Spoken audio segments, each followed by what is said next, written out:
So, gusto namin kumain sa Mr. Donut kasi nag-kids kami sa hot choco tsaka kape. Tapos dumaan kami sa McDo kasi may nakita ako sa TikTok na nag-unbox sila ng Spider-Man. Gusto ko ako rin eh.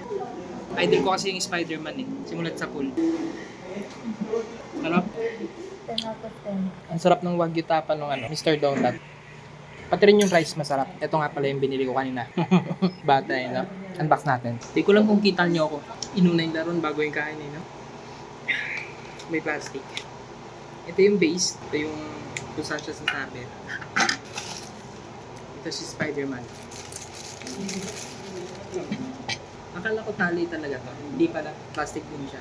So ito siya. Ang cute to. Yung pinili ko pala is yung upside down Spider-Man. Ito. 4 yung choices na ito eh. Kapit natin. Ayun o, Spider-Man. Di ba ang cute? Pwedeng nakaganyan. Pandi-display ko to sa tabi ng computer ko.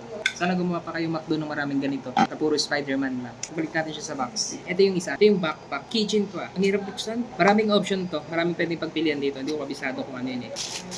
Yung pagkain ko, hindi na nagalo. Uy, napipindot pala siya. Ayun. Ito lang ba nung silbi nito kung ba't napipindot?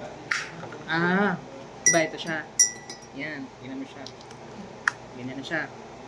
Ngayon, pag gusto mo siyang tanggalin, dito sa base na to, yan sa button na yan, ipindutin mo lang to. Yan. Oh, na? Keychain siya. Ito. Paano ba to? So, keychain nga talaga siya. Ayan. Astig.